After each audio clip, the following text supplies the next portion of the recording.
Olá, bom dia, turma! Hoje nós vamos estudar história. Os assuntos serão período democrático, páginas 248 a 251 e mudança de comportamento, das páginas 253 a 256. Então vamos lá. Na página 248, nós vamos iniciar com o assunto A Volta à Democracia. Em 1945, Getúlio Vargas sofria com a pressão da oposição, que foi obrigada a renunciar ao seu cargo, com o fim do Estado Novo.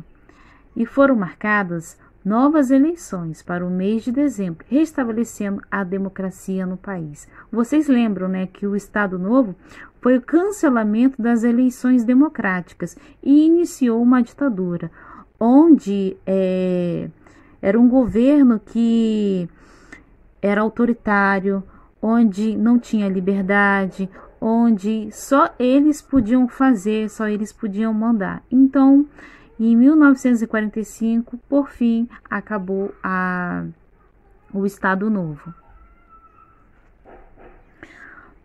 Nessas eleições, o candidato Eurico Gaspar Dutra, apoiado por Vargas, foi eleito para a presidência. Em seu governo de 1946, Dutra aprovou uma nova Constituição para o Brasil. No documento, ficaram determinados o fim da censura e o restabelecimento do voto secreto e direto. A garantia dos direitos trabalhistas foi mantida. Crianças, a censura, o que é censura? É uma desaprovação, que pode ser consequentemente de uma remoção ou de uma circulação pública, de uma informação, que procura visar uma proteção de interesses, que pode ser de Estado, de uma organização ou até de um próprio indivíduo, tá? Isso que é uma censura. Vargas retorna ao poder.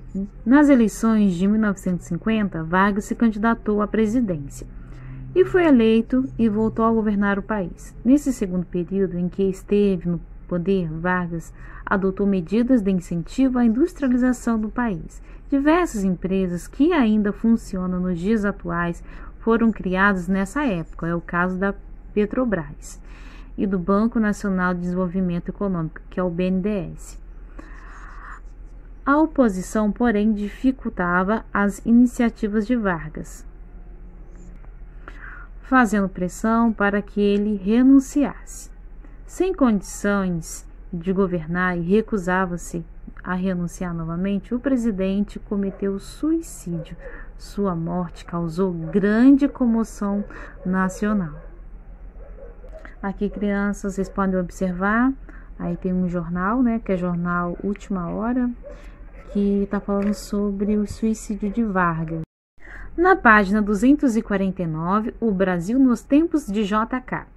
Nas eleições presidenciais de 1955, o candidato eleito foi Juscelino Kubitschek, também conhecido como JK. Conforme dizia JK, o seu governo tinha a intenção de fazer o Brasil crescer 50 anos em 5.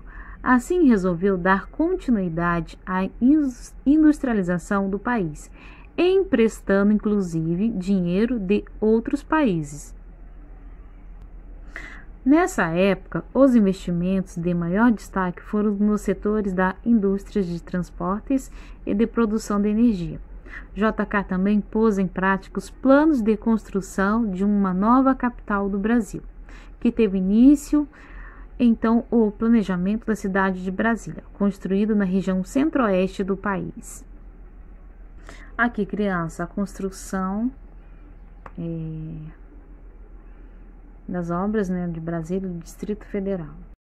Aqui, criança, a construção de Brasília, né, Distrito Federal, em 1959. E aqui tem uma perguntinha, né? Você lembra quais foram as outras duas capitais que o Brasil já teve? Vocês sabem? Então, a tia Karina vai falar. No início foi Salvador, né? Quando descobriu o Brasil. Vocês lembram? E depois foi o Rio de Janeiro. E por fim, agora é Brasília, que é os dias atuais, né, crianças? Na página 252, quem construiu Brasília?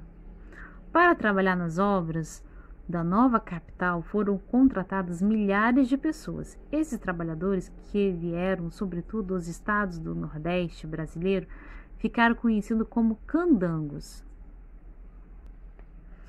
Como o local das obras não tinha infraestrutura suficiente para abrigar tantas pessoas, os candangos viviam em condições bastante precárias. Suas moradias eram improvisadas e sem conforto. Além disso, como o planejamento previa inúmeras obras em um curto período de tempo, os candangos trabalhavam em longas jornadas.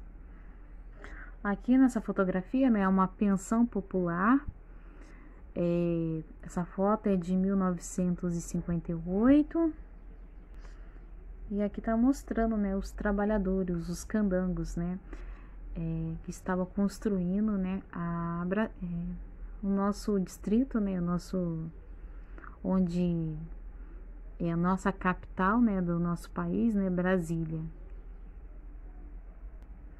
Ao final das obras, a maioria dos trabalhadores permaneceu vivendo próximo de Brasília, as chamadas cidades satélites. Na página 251, vocês vão ler esse seguinte trecho, né? Um relato de uma garota que se mudou com a família para Brasília em 1959. Então, vocês vão ler esse relato com bastante atenção para vocês poderem responder essas questões.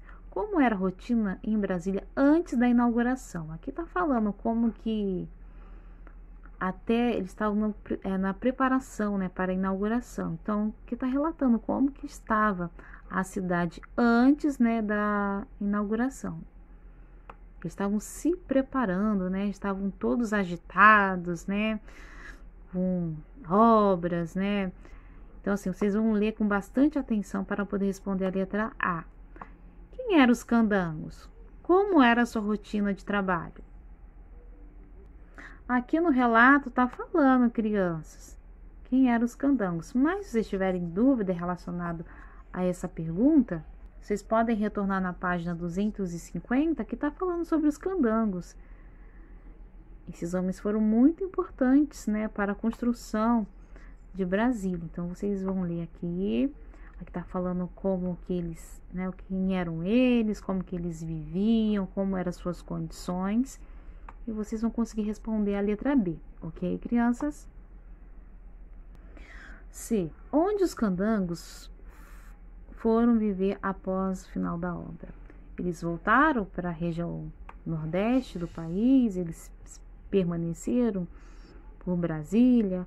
Onde que eles ficaram? Aqui está dizendo, e também na página anterior também está falando onde que eles ficaram. Aqui, crianças, dá uma lidinha aqui no finalzinho da página, que está falando onde que eles ficaram, onde que eles viveram depois da construção da cidade de Brasília, né, crianças? A cultura na década de 1950. Então, crianças, de 1950 a 1960, a sociedade brasileira passou por diversas transformações. Isso refletiu na arte, no cinema, na música. Então, tiveram vários destaques, né? Então, vamos conhecer alguns destaques da arte em nosso país nessa década, nessa época. A Bossa Nova, na década de 1950, foi criado um novo estilo musical, uma mistura de samba brasileiro com jazz. Esse estilo ficou conhecido como Bossa Nova, tornou-se sinônimo de música moderna e sofisticada. Em poucos anos, a nova música difundiu outros países e até hoje é um estilo de música brasileira mais conhecida internacionalmente. Na capa do disco, né, o artista muito famoso, João Gilberto, de 1959. O cinema brasileiro. Durante a década de 1950, a produção de filmes brasileiros teve um grande crescimento. As comédias fizeram muito sucesso, tornaram famosos vários atores como Grande Otelo, Oscarito e Dercy Gonçalves. A partir de 1955, alguns cineastas passaram a produzir filmes que mostrassem a cultura popular do país e duras condições de vida da população mais pobre. Um dos destaques do filme é Rio 40 Graus, que relata o cotidiano de pessoas na favela do Rio de Janeiro. Na página 253, nós vamos falar sobre as mudanças do comportamento brasileiro. A partir da década de 1950, novos padrões de consumo influenciaram o modo de vida de muitos brasileiros. Durante seu governo, JK estimulou a instalação de diversas indústrias estrangeiras no país, como as dos setores automobilísticos e de eletrodomésticos. Essas iniciativas faziam parte do seu projeto de desenvolvimento e que buscava o progresso e a modernização da nação. Vocês podem observar que é um anúncio, de um carro. Nessa época, a industrialização, automobilística era muito forte. E aqui está influenciando o consumo, a modernização. E assim vai surgindo várias propagandas.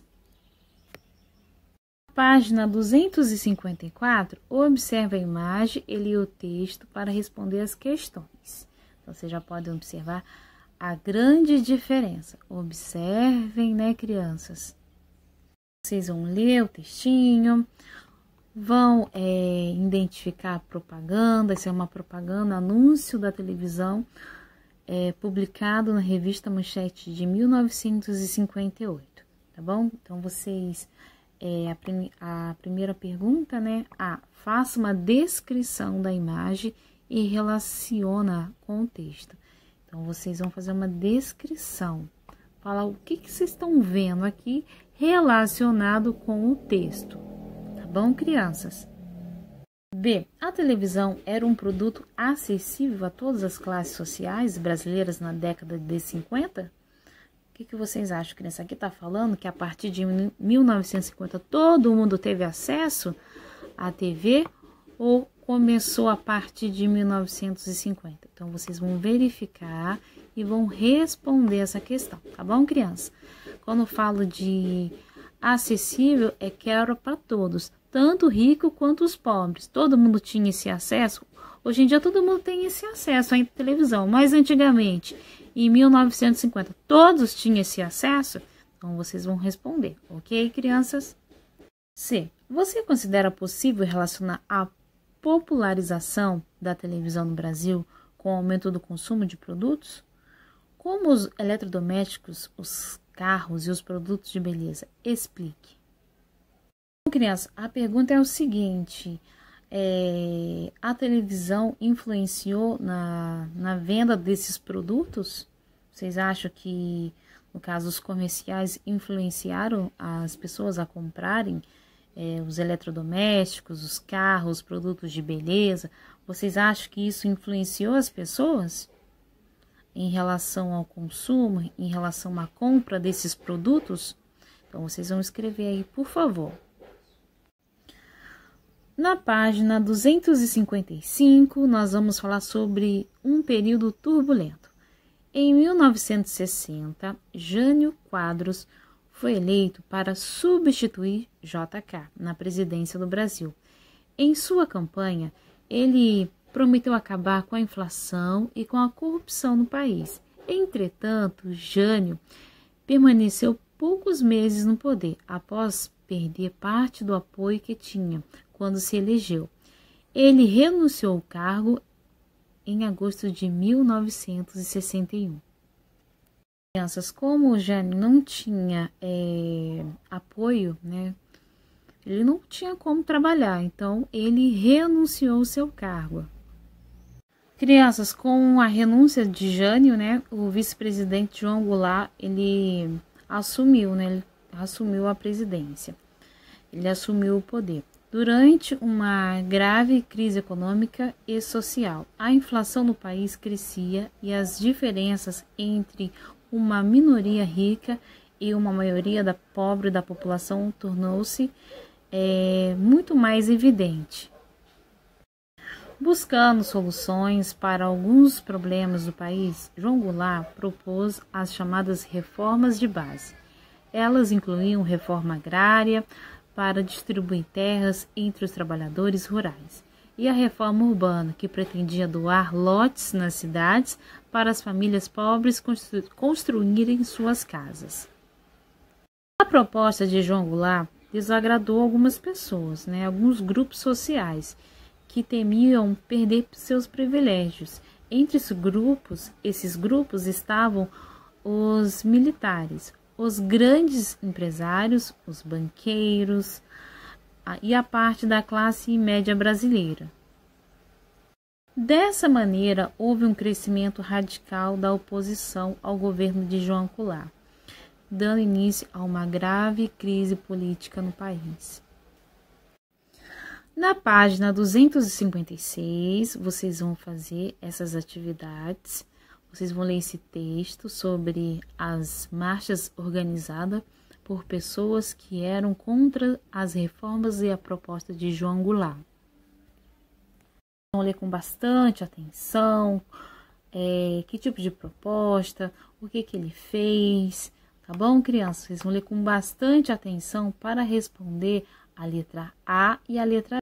Crianças, então vocês vão a letra A. Cite 3 reformas propostas pelo governo de João Goulart. O que ele pretendia fazer, crianças? Está bem aqui no início, tá falando aqui, olha. Tinham medo das anunciadas reformas. Então, vocês vão ler daqui para frente para vocês saberem quais são as 3 propostas de reformas de João Goulart, tá bom? Por que as pessoas que participavam das marchas sentiam medo das reformas de João Goulart? O que eles temiam, crianças? Será que eles tinham medo de perder algo?